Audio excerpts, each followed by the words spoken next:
Hey podcaster, meet Acast. We're the top independent podcast network for creators in the know. We empower you to develop your podcast idea, find your audience, and grow listener relationships wherever those listeners are. You'll also find a whole range of ways to make money, from membership plans for paying fans to our fully curated and creative advertising experience. Visit acast.com/network to find out more. Acast, for the stories.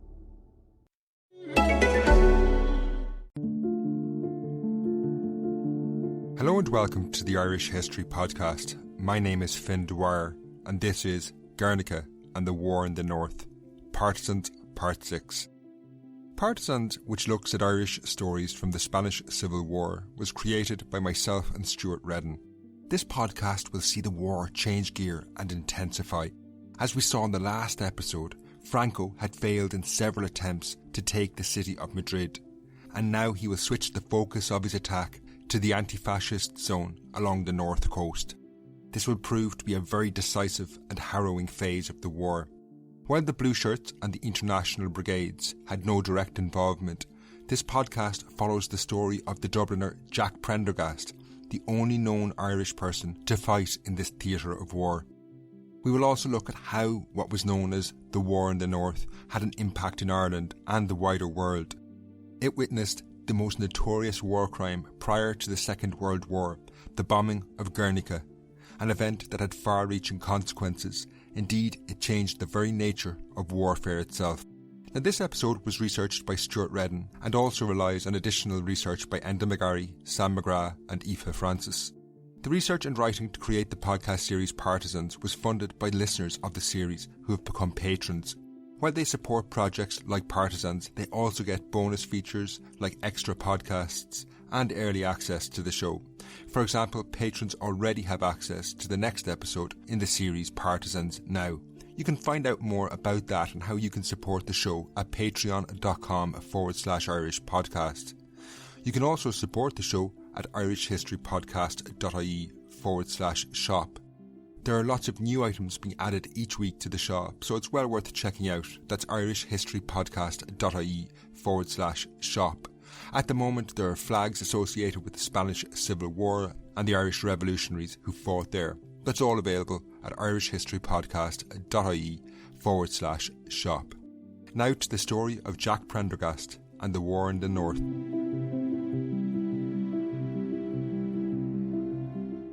What motivated the Dubliner Jack Prendergast to risk his life in the Spanish Civil War was never entirely clear.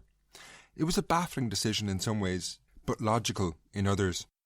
Prendergast was unlike any other Irish volunteer who fought in the Spanish Civil War. While he did fight for the anti-fascists, he appears to have held fascism and communism in equal disdain. He didn't travel to Spain with Frank Ryan and the Irish socialists in the International Brigades and was keen to distance himself from them. Prendergast had instead travelled alone to the Basque country, a small region along the north coast that had been subjugated by the Spanish centuries earlier. It was there, alongside the fiercely independent Basques, that he would make his stand.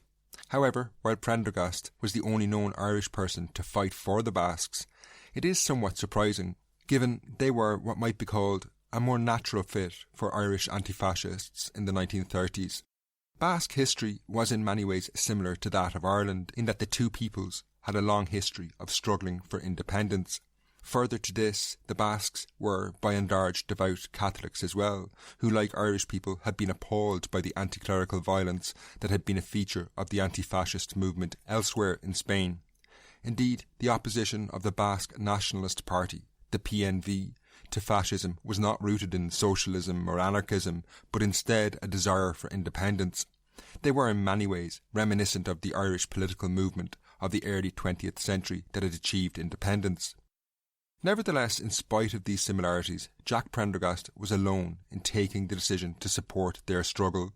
While it's impossible to know for certain why he took this fateful step, we can only assume he was inspired by the Basque priest Father Ramon Laborda, who toured Ireland in early 1937. As we've seen in previous episodes, after the wider Spanish Civil War had begun, anti-fascists in Ireland had struggled to build any support among the wider Irish public. The Catholic Church had condemned the anti-fascists, and that was enough for most people. Nothing eyewitnesses like Padre O'Donnell could say or do would challenge this. In light of this, Irish anti-fascists had devised a plan to get a priest from the Basque country, where the clergy were explicitly anti-fascist, to tour Ireland. They hoped this perspective on the war would appeal to Irish public opinion. To this end, George Gilmore, a prominent Irish Republican, had travelled to the Basque country and met with nationalist leaders from the PNV, and it was agreed a priest, Father Ramon Laborda, would come to Ireland. By January, the priest had arrived and immediately started a speaking tour, addressing public meetings across the country. He often spoke alongside Padre O'Donnell in deeply emotive events. Laborda's English was poor, so he would often have a prepared speech read out by someone else, or, if there was an interpreter available, he would speak himself. Then, to close the meetings, he would sing Basque songs. The entire atmosphere was only heightened by the frequent presence of police to stop right-wing activists disrupting the meetings. One of Laborda's first events took place on January the 17th in the Gaiety Theatre in Dublin, and this was, in all likelihood, the event that changed the life of the Dubliner Jack Prendergast and led him to war. However, like all volunteers, he had little idea what lay ahead of him. Jack Prendergast arrived in the Basque Country just as the war there was intensifying. In the summer of 1936, the Basques had defeated the attempted fascist coup d'etat across most of the region. However, they found themselves geographically isolated from their allies in Madrid and Barcelona. The Basque country, along with the neighbouring Spanish provinces of Cantabria and Asturias, were surrounded by a huge swathe of territory that had been seized by the fascists, and through the autumn of 1936 their position had only deteriorated.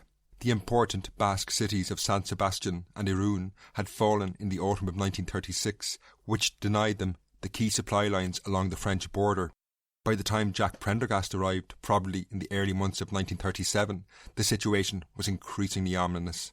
General Franco was preparing to unleash the full force of his growing military power on the region.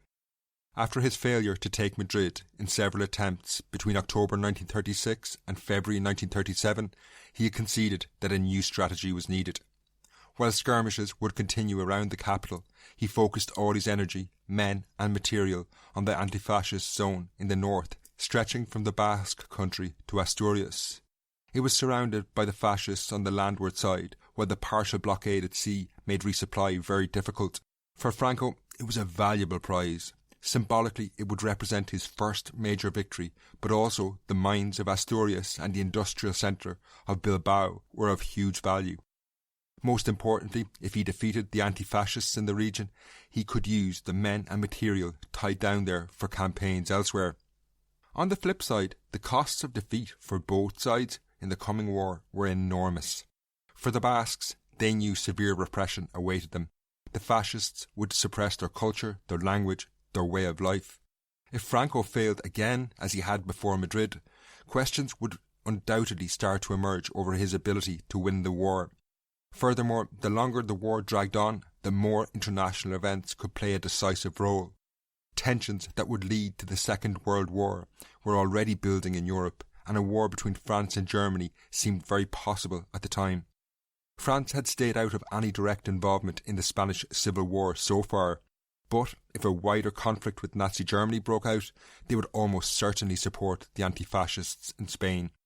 That could be a game changer. So as they prepared for their assault on the Basque country, the fascists had one eye on the international situation. They knew they were in many respects in a race against time. When he arrived, the Dubliner, Jack Prendergast, had very little time to find his feet. A siege-like mentality was already gripping the region. Through early 1937, the Basques continued desperate preparations in the advance of the gathering storm. While the siege of Madrid reached a stalemate, they hurriedly built what was known as the Iron Ring, a 50-kilometre fortified line around the Basque capital of Bilbao. Life in the region was already growing increasingly difficult. The Basque country had long been dependent on imports of food, which was now increasingly scarce.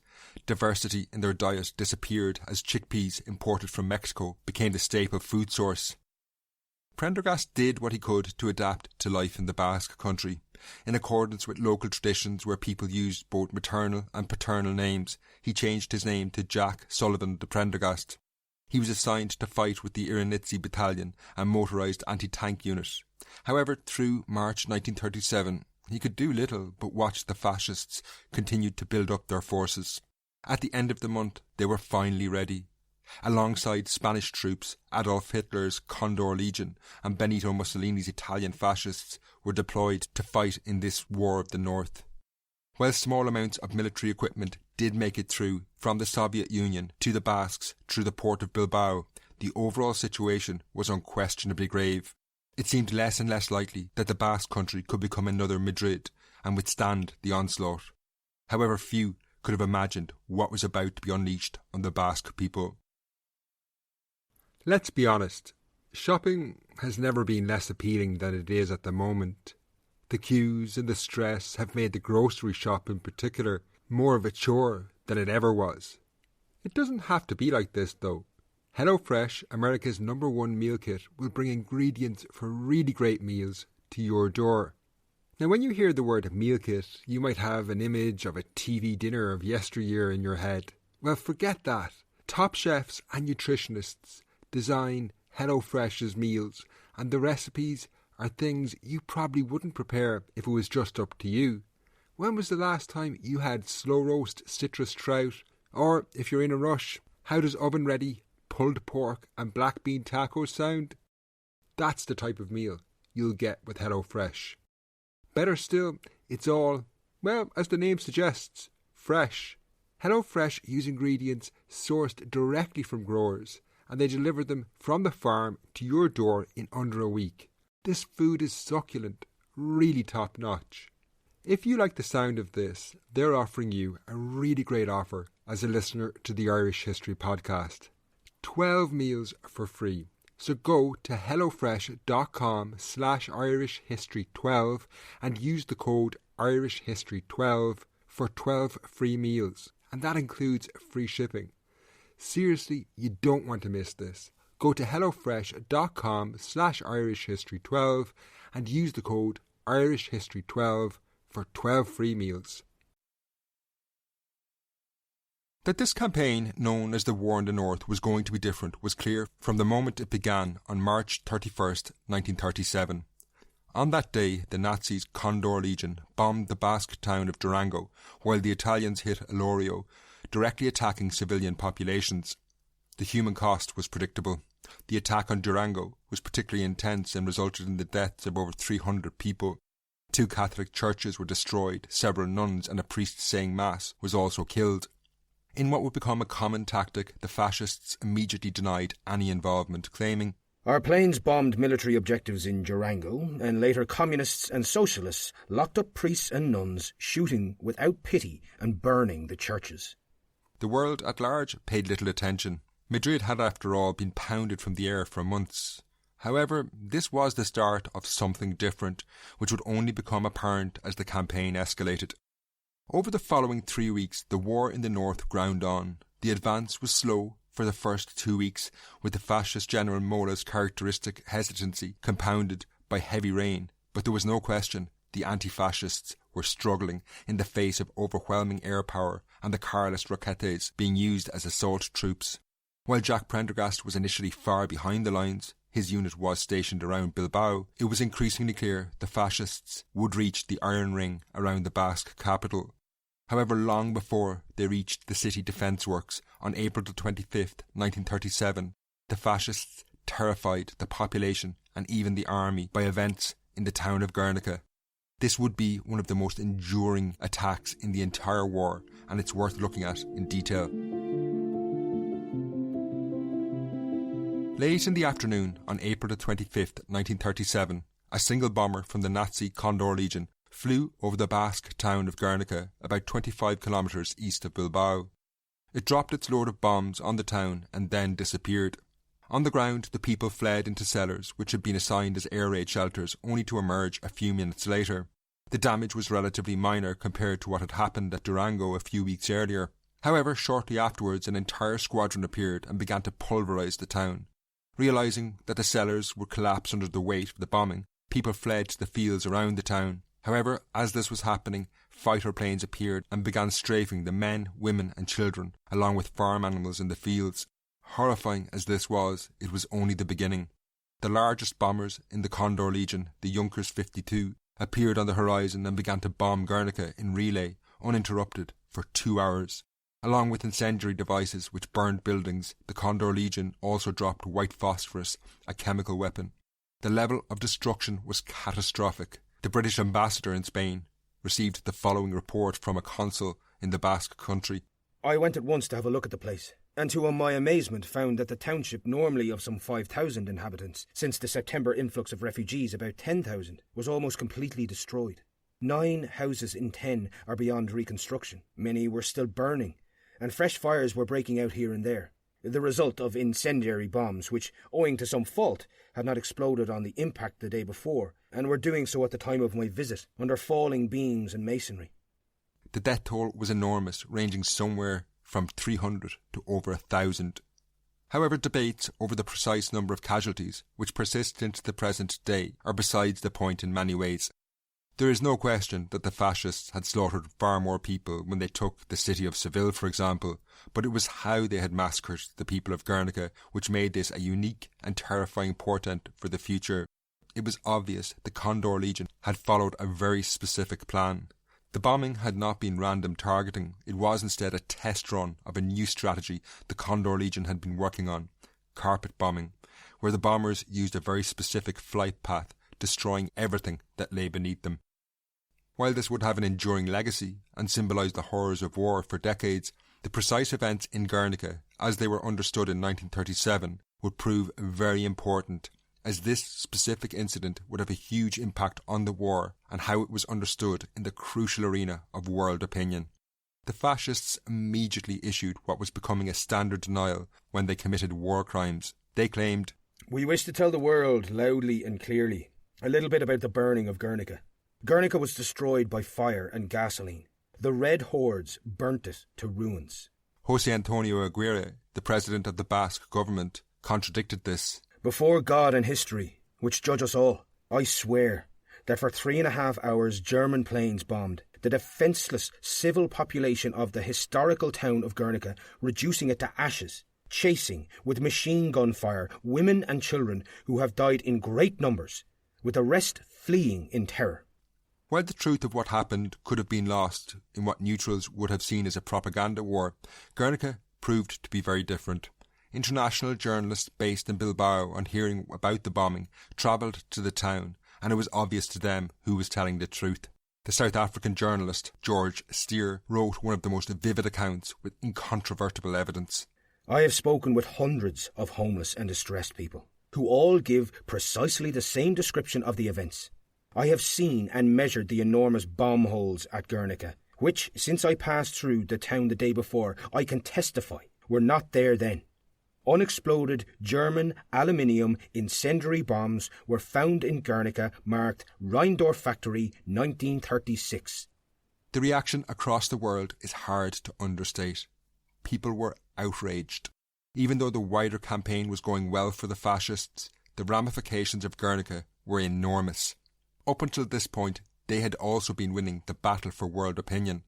They had strictly controlled news emerging from areas under their control. However, Guernica changed this. The fascists had committed one of their worst atrocities in an anti-fascist zone for all the world to see. In the aftermath of Guernica, world opinion began to shift in favour of the anti-fascist cause in Spain. Even in Ireland, cracks began to appear in what had been rock-solid support for General Franco. Reputable newspapers could not ignore what had happened. The Irish Times and the Irish Press gave the attack widespread coverage. On April the 28th, the Irish Press front page proclaimed 800 killed in history's biggest air raid. It was hard to square this with the line the Catholic Church in particular had pushed, that the fascists were doing God's work. The Basques, after all, were devout Catholics. Across the world, the outrage found expression in many forms, perhaps most famously in Pablo Picasso's painting, Guernica. He started it on hearing what had happened and finished it just over a month later, in time for it to be displayed at the Paris International Exposition. There it received widespread acclaim. Aside from the inhumanity of what they had done, This had the potential to be a decisive moment in the war, given world opinion was becoming more and more important. Support for the beleaguered anti-fascist cause now soared, perhaps most importantly in the USA, where support for Franco, even among Catholics, was only around 30 or 40%. In most countries, however, whether this could be translated into government action still remained to be seen. Most administrations were desperate to avoid being dragged into a war that could trigger a Second World War. However, Guernica certainly nudged some at least to being favourably disposed to the anti-fascist side. For Jack Prendergast fighting alongside the Basques, the fact Guernica might swing world opinion against Franco was of little consolation. It increasingly looked likely that even if there was international intervention, it would be too late for him, as he faced the fascist war machine now bearing down on Bilbao. However, in that fateful summer, a distant hope emerged. Desperate to keep the Basques in the war, the anti-fascist government, then based in Valencia, launched two offensives, one at Huesca to the southeast and another at Segovia, close to Madrid, in the summer of 1937. These were major operations involving considerable amounts of men and material in an attempt to draw the fascists' attention away from the Basque country. The two attacks followed a similar trajectory, as both enjoyed initial advances before stalling in the face of major counter-offensives. Ultimately, both failed. The anarchists suffered several thousand casualties at Huesca, the international brigades sustaining horrific losses at Segovia, and the war in the north now ground on. The Basque capital of Bilbao was in very grave danger. Jack Prendergast and the Iranitzi battalion now joined in the defence of the city, pulling back inside the so-called Iron Ring, the major defensive position where they planned to make their stand. However, the fortification was something of a false hope. Even though it had only been built since the start of the war, its design was outdated, incomplete, and dubbed a fantasy by the President of the Spanish Republic, Manuel Azaña, who knew he was about to lose an important ally. The situation, however, was even more grave than Azaña could have imagined, given the commander in charge of the fortification, Major Goycochea, defected to the fascists with plans allowing them to target the weakest part of the line. When the assault began, the Iron Ring held out a matter of days before the fascists smashed through it in mid-June. By June the 16th, an order was given to evacuate Bilbao. This was a major blow to the Basques, whose future in the war could now be measured in weeks or maybe months at most. The ramifications for the entire anti-fascist cause were huge. While they were about to lose a key ally, Bilbao was also the first major city to fall to the fascists. After Madrid and Barcelona, it was symbolically the most important. In the world of realpolitik, governments would base their decisions on events like this. Even if increasing numbers thought the anti-fascists were in the right, Franco had taken a huge step towards victory. It was no surprise that the fall of Bilbao was cause for great celebration in Salamanca, where the fascist high command was based. Alexander McCabe, the Irish priest resident in the city, recorded the moment when news of the fall of Bilbao reached Salamanca. While soldiers went wild in the streets, McCabe, always an astute observer, noted a Basque couple in the cafe where he sat. A gentleman and his wife sat at an adjoining table.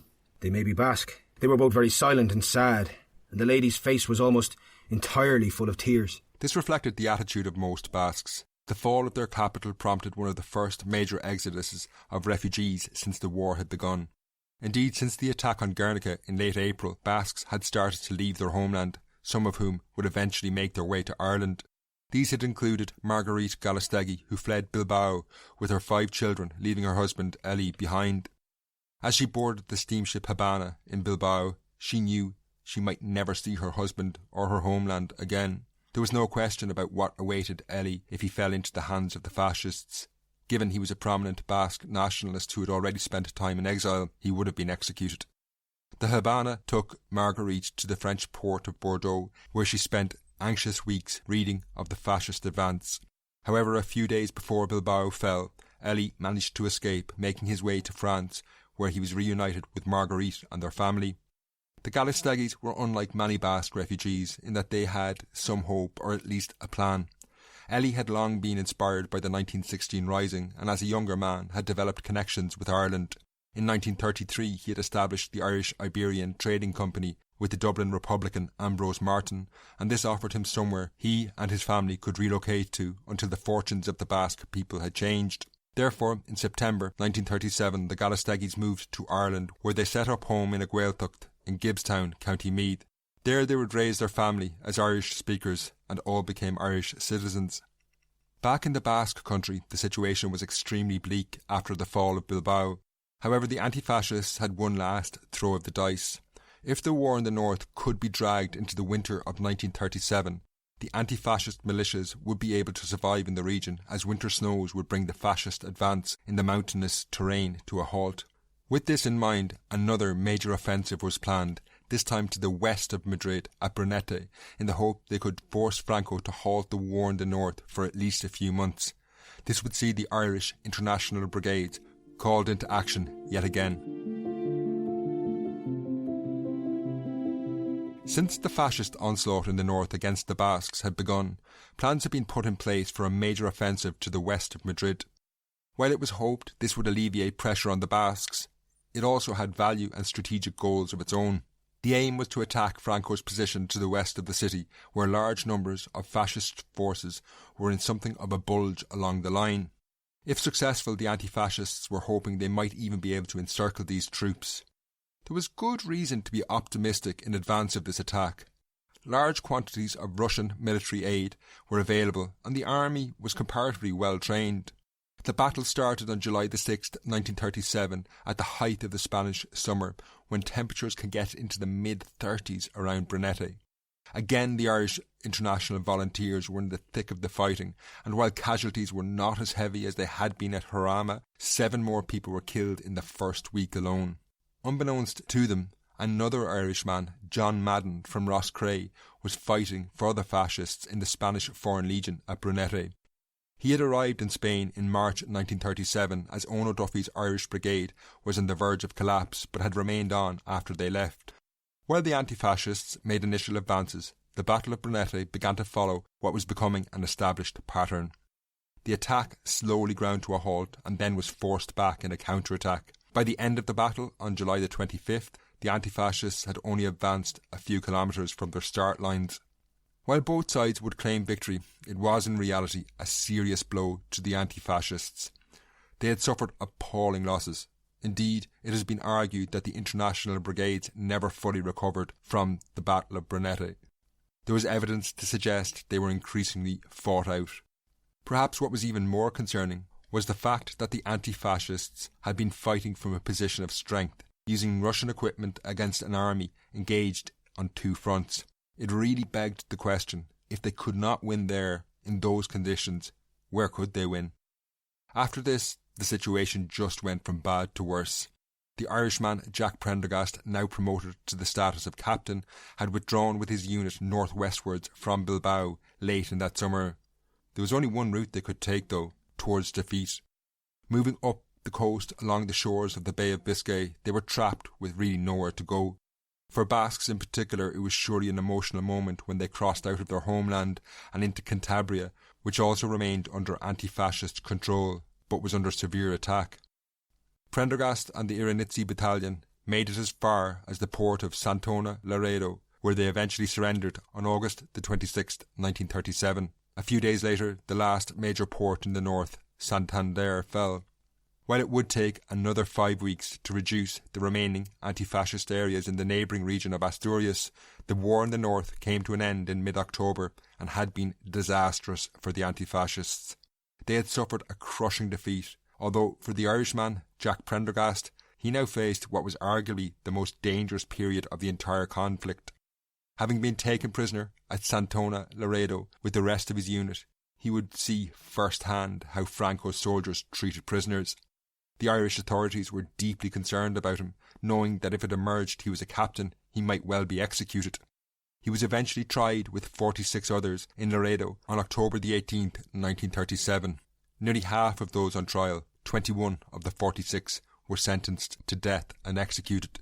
But luckily, Jack Prendergast was not among them. Undoubtedly, aided by the intercession of Leopold Kearney, the Irish ambassador in Spain, he was driven to the French border and expelled as an undesirable alien. The entire summer had been alarming for the anti-fascists, and it was deeply worrying for the future. Following on from his victory, Franco would now be able to bring all the forces, including the terrifying Nazi Condor Legion that had been tied up in the north, to fight in other regions. There was a glimmer of hope in the fact that international opinion had decisively changed after Guernica. However, major question marks over the ability of the anti-fascists to actually win the war had emerged in that summer, given they had failed in all their offensives. This was compounded by major internal problems, which will come to the fore in the next episode.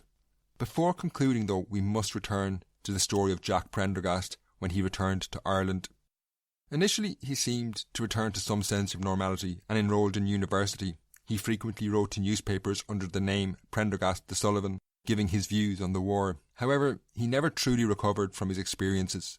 While he suffered from pleurisy, which he had contracted in the Basque Country, he developed severe mental health issues as well. These had devastating consequences.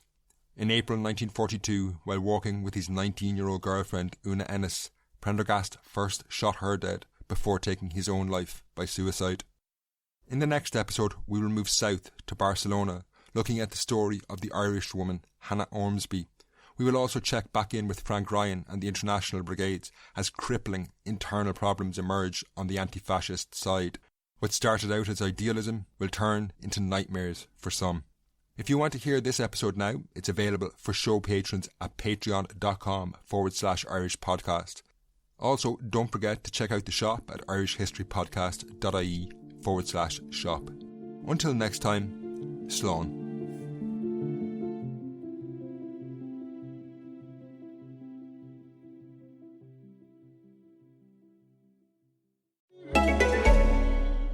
Hey podcaster, meet Acast. We're the top independent podcast network for creators in the know.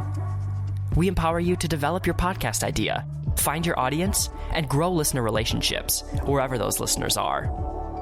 You'll also find a whole range of ways to make money, from membership plans for paying fans to our fully curated and creative advertising experience.